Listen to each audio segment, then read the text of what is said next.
बिस्मिल्लाहिर्रहमानिर्रहीम। नाज़रीन, मैं हूं टिका खान सानी और इस वक्त मैं मौजूद हूं सियालकोट से 30 किलोमीटर गांव जो पसरूर तहसील है उसके साथ ही जुड़ा ये गांव मूसापुर।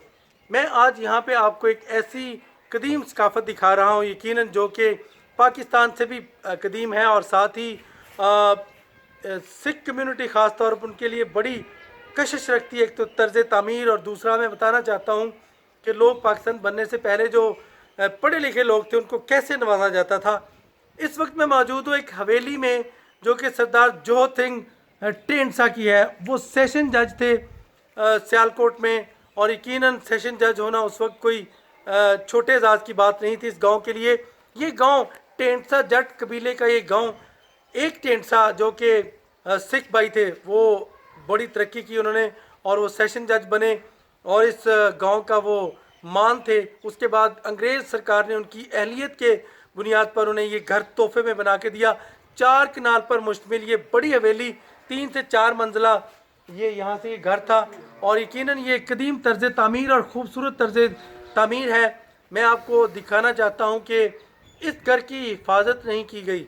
हमारे जो सकाफ़त को देखने वाले, हमारे जो विरसा को देखने वाले महकमे हैं, कभी उनकी नज़र ही नहीं पड़ी इस घर पे। मैं 10 साल पहले भी आया था और यहाँ पे इस हवेली को देख के बहुत ही अट्रैक्ट कर रहा था। ये पूरा गांव इसकी वजह से खूबसूरत लगता था और सबसे ऊंचा घर, इसके लॉन, इसके कॉन्फ्रेंस रूम, जज साहब के बैठने की जगह, सोने की जगह, उनकी फैमिली की जगह, खूबसूरत तर्ज तामीर। इसकी बुनियादें देखें तो बड़ी खूबसूरत, इसकी दरो दीवार देखें तो कदीम सकाफ़त ही नहीं नज़र आती, कदीम मजबूत ही घर नज़र नहीं आते, बल्कि 4-4, 5-5 फुट जो है वो चौड़ाई थी हर दीवार की और बहुत ही मजबूत।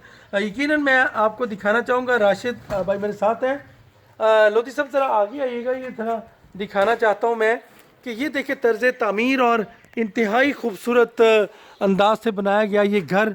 यहाँ से देखें तो ये सामने ग्राउंड फ्लोर था और ग्राउंड फ्लोर से पहले ये बरामदा तर्ज और इसकी बालकोनियाँ, इसकी जो राहदारियाँ थी, इसकी जो खिड़कियाँ थी हवादार और उसमें यकीनन ऐसे शीशे थे जो कि गर्मियों में धूप भी यहाँ पे नज़र आती थी। इसके साथ साथ ये देखिएगा ज़रा, आपको हम दिखाएंगे कि इसको चूँकि गिरा दिया गया, इसकी बुनियादें देखें कितनी ज़्यादा गहरी बुनियादें हैं और यकीनन अब मैं दिखाना चाहता हूँ, आपकी मुलाकात मैं करवाऊँगा। यकीनन इस हवेली से जुड़ी सकाफ़त, पाकिस्तान और हिंदुस्तान का रिश्ता, सिख कम्युनिटी का रिश्ता, कई रिश्ते इसके साथ जुड़े हैं। मैं मुलाकात करवाता हूँ इस गांव के नंबरदार नदीम ढींडसा, चूँकि कबीला इनका यहाँ मौजूद था और ये नंबरदार भी हैं और ढींडसा जट हैं। नदीम साहब ये बताइएगा कि आपकी क्या मालूमात है, ये हवेली तो हम देखते थे बड़ी खूबसूरत और आज इसके दरो दीवार गिर रहे हैं।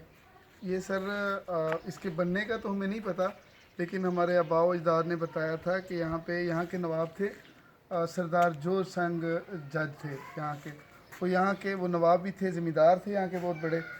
उन्होंने ये अंग्रेज़ सरकार ने उनको ये घर बना के दिया था और यहाँ पे ये तकरीबन 4 कनाल का घर था। यहाँ पे उनके बागात थे और वो एंड पे उसका गेट था। वहाँ से आगे उनके लॉन थे, लॉबीज़ थी बनी हुई और यहाँ पे उनका नशिस्त लगती थी। गांव के गरीब लोग अपने मसाइल बताया करते थे आके और ये फौरी अहकामात डिफरेंट डिपार्टमेंट्स को जारी करके तो लोगों के मसाइल हल किया करते थे। अब ये जो महकमे हैं, कंसर्निंग डिपार्टमेंट्स हैं, उनकी अदम तवज्जो की वजह से यहाँ पे जो लोग इंडिया से माइग्रेट होके आए थे उनको अलॉट हुए थे ये घर, लेकिन ये आहिस्ता आहिस्ता इतनी बड़ी इमारतें उनके लिए हैंडल करना मुश्किल थी, फिर ये रहने के काबिल नहीं रही और उन्होंने यहाँ से बाहर निकल गए और ये गिर गई। लेकिन हम तो देखते थे लोगों ने चारपाइयाँ बिछाई होती थी, लोग यहाँ पे जी आज से चंद साल पहले तक यहाँ पे फैमिलीज रहती थी।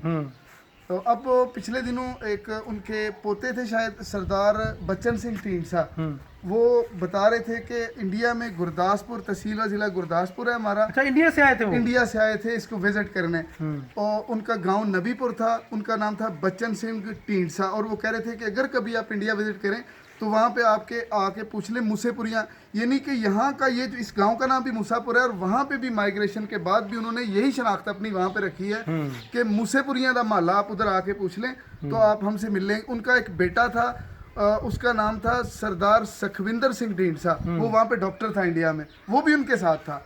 तो बहुत खुश हुए थे। उनके आबाओ-अजदाद का ये एरिया था, लेकिन आके तो पाकिस्तानी गवर्नमेंट से मायूस हुए थे अपना घर देख के वो। अच्छा, इसकी इसकी मजबूती यकीनन तारीख तो है, इसकी मजबूती मैं देख रहा था। ये देखिए पूरे घर में जो इसका सहन है उसमें ऐसे ईंटें टाइल्स लगी ये हुई हैं। देखिए और सर, ये तकरीबन 6 से 7 किलो इसका वेट है जी। ये देखिए एक ईंट जिसका वजन कम से कम 6 से 7 किलो मेरा ख्याल होगा। और आज भी देखिए किस कदर मजबूत ईंटें हैं। पूरा घर जो है वो गिरता जा रहा है अदम तवज्जो की वजह से, लेकिन ये ईंटें आज भी मेरा ख्याल तोड़ना मुश्किल है। कोई जूडो कराटे का मास्टर भी लेके जाए तो ये ईंट तोड़ना इंतहाई मुश्किल है। मैं तो इवन इसको गिरा भी रहा हूँ तो यकीनन ईंट नहीं टूट रही। और इसके साथ साथ आप देखें ये कॉन्फ्रेंस रूम, राशिद भाई ज़रा कॉन्फ्रेंस रूम हम दिखाना चाहते हैं। ये जज साहब का कॉन्फ्रेंस रूम था, सेशन जज सरदार जोत सिंह ढेंसा, उनका ये कॉन्फ्रेंस रूम है। अब तो नए मीटर लगे हुए हैं, ये ताले और इसी तरह ये आसार बताते हैं कि यहाँ कभी कोई शख्सियत रहती थी, नवाब, इस गांव के नवाब। और यकीनन इल्म, जब आप इल्म हासिल करते हैं और तरक्की करते हैं तो इस तरह अंग्रेज़ सरकार भी आपको इस तरह तोहफे में। अच्छा, ये कॉन्फ्रेंस रूम और उसके बाद कॉरिडोर और बागात और इस हवेली से साथ जुड़ी बड़ी याददाश्तें थी जो हम खुद देखते आए। अब तो नए घर बन चुके हैं। सर पूरे गांव में यही वाहिद घर था जो पक्की ईंटों का बना हुआ था। बाकी सारा गांव जो है ये मिट्टी का और पुराना कच्चे घर थे। बस वाहिद नवाब साहब का घर था जो ये ईंटों से बना हुआ था। ये बहुत हाइट पे था, इर्द गिर्द के गांव और हर चीज़ उसकी हाइट, उसकी छत से नजर आती थी। बहुत बड़ा और अजीम घर था। नदीम ढेंसा मुझे रात को बता रहे थे कि अपने दादा अबू के साथ पुराने जो सुहागा और हल थे उसके ऊपर बैठ के इन्होंने वो वक्त देखा है। हम वो लोग हैं जिन्होंने पाकिस्तान को बदलते देखा है। पुरानी सकाफत से हम नई सकाफत की तरफ आए हैं। मैं गांव के पूरे कल्चर को, चूँकि मैं भी गांव का वासी हूँ, पंजाब का वासी हूँ, और मैं पंजाब के कल्चर को, मैं इस कल्चर तो बड़ा वाकिफ़ हाँ। मैं वो सारियाँ खेडां खेडियां ने, मैं वो सारे रंग किते वेखे ने पंजाब दी सकाफत नाल मैनू एवें नहीं प्यार। और फिर सिख कम्यूनिटी नाल मैं इस वास्ते प्यार करना कि बाबा गुरु नानक का यहाँ से जो हमारे साथ जो रिश्ता था, यकीनन वो तो पूरी दुनिया आप जानती हैं। हमारी वज़ीर आज़म इमरान खान और army chief general Qamar Javed Bajwa की मेहनत से जो हमने करतारपुर राहदारी खोली और बाबा जी का दर्शन अब लोग करते हैं। सिख कम्यूनिटी, वाह वाह, सिख कम्यूनिटी जब आती है तो दिल खुश हो जाता है। बाबा जी का दर्शन करते हैं।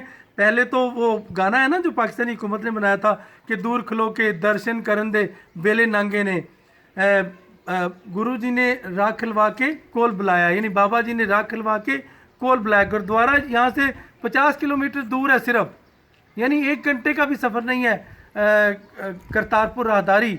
और बाबा जी का बड़ा गुरुद्वारा जहाँ उन्होंने आखिरी अयाम गुजारे थे। और सिख कम्यूनिटी जब यहाँ आए, अगर उनको एंट्रेंस की इजाज़त मिली है पाकिस्तान में सिख कम्यूनिटी, तो ये इस गांव को देखना ना भूले। यहाँ उनके सिख कम्यूनिटी के कबीले के साबिक जज, उनका घर है। ज़रा थोड़ा सा आगे नदीम साहब, ये ईंटें उसी वक्त की ईंटें हैं, ये उसी ज़माने की ईंटें हैं जिसको हमने एक अपने तरीके से बना के तो अब उसकी हमने गलियों में लगा दिया। एक एक ईंट यहाँ की तो भाई यहाँ की तो एक एक ईंट कीमती है। ये पूरा घर जिसको मैं गिरता हुआ देख रहा हूँ, ये सितम ज़रीफ़ी है हमारे इदारों की कि इस तरफ तवज्जो नहीं देते। हम अपनी सकाफत का रोना रोते हैं, हम सियाहत को प्रमोट करने के लिए, लेकिन जहाँ तक हमारे इदारे कोशिश कर रहे हैं तो यकीनन कुछ घरों को ज़रूर वो उनको हिफाजत कर रहे हैं। तो इस घर को अपनी तहवील में लें या इस घर को आके सकाफत में बदलें। यकीनन ज़रा सा आगे मैं दिखाना चाहता हूँ कि एक तो ये सर नए घर बने, ये नए घर, ये एंट्रेंस थी यहाँ से, और यहाँ पे गैरेज बने हुए थे, वो मैंने देखे हुए। यहाँ पे गैरेज थे जहाँ पे नवाब साहब की गाड़ियाँ वगैरह खड़ी होती थी। किसी उस ज़माने में किसी के पास साइकिल भी नहीं होती थी, तब उनके पास, मेरे दादा वो बताते हैं कि उनके पास 3 गाड़ियाँ थी। 3 गाड़ियाँ थी। और यहाँ के बहुत बड़े, असल में ये सियालकोट का वो इलाका है जिस पे पाकिस्तान बनने से पहले सिख कम्युनिटी डोमिनेंट थी। ये देखिए ये ईंटें उस वक्त की जो तर्ज तामीर है, ये कम अज़ कम मैंने उस तरफ देखा तो कम अज़ कम ये 4 फुट 4 से 5 फुट। ज़रा सा ये दीवार में दिखाना चाहता हूँ कि ये देखिए ये गेट, ये तो हमने खुद बना दिया। और यहाँ से एंट्रेंस थी, पिलर थे, नहीं, ये घर उस वक्त वहाँ नहीं थे, ये नए घर बने हैं। और ये ज़रा सी लोधी सब ज़रा सा आगे आए, ये दिखाएं कि ये उस वक्त की ये वुड, अब शहद की मक्खियों ने यहाँ पे अपना बसेरा किया हुआ है और इस घर के अंदर शायद कोई घुसता नहीं सवाए शहद की मक्खियों के। ये देख रहे हैं आप, और मैं बड़ी मुश्किल से यहाँ खड़ा और सिर्फ आपके लिए ये मैं दिखा रहा हूँ। ये यकीनन 1 2 3 4 5 ये इतनी खूबसूरत तर्ज तामीर है कि 4 से 5 फुट जो है वो मोटी दीवार है। और यहाँ से मेहमान आते थे, जज साहब दूसरे रास्ते से आते थे। तो एक मिनट राणा साहब ये बताएं, ये इनको अलॉट आपने ये घर गिराया क्यों और आपका ताल्लुक कहाँ से है? गुरदासपुर से। आप गुरदासपुर के हैं? हाँ जी, हाँ जी। तो आप यहाँ आए थे? जी जी, अल्लाह बदले में ही आपको घर मिला? हाँ, घर मिला। तो गिराया क्यों आपने इसको? इसके ना वो मेरा ख्याल है कि यहाँ तो कोई गटर का पानी ना नींव में चला गया, उसकी वजह से ना डेंजरस हो गया। डेंजरस हो गया बेस बुनियादों में। आपका नाम क्या है? राणा नईम अहमद। राणा नईम अहमद गुरदासपुर से आए थे और ये घर इनको लाट हुआ था। और मैं आखिरी आपको ज़रा ये बताऊं कि ये देखिए तकसीम होती हुई ये दीवार, ये खुद बनाया लोगों ने यहाँ के। और उसके बाद ये भी अब पुराना हो चुका है लेकिन इतना नहीं। और 7 दीवार तकसीम करती हुई सरदार साहब की ये कॉन्फ्रेंस रूम, बैठक और बाकी चीज़ें, ये है वो सकाफत जो मैं आपको दिखाना चाहता था। और यकीनन अब इस हवेली को आप आएँ तो देखना ना भूलिएगा। इसी तरह मैं आपको पुरानी सकाफत जो है वो दिखाता रहूँगा। टिक्का खानसानी को इजाज़त दीजिएगा और मेरा चैनल TIKAKHANSANI सब्सक्राइब ज़रूर कीजिएगा। आपको इस तरह की बड़ी चीज़ें और देखने को मिलेगी। अल्लाह हाफिज़।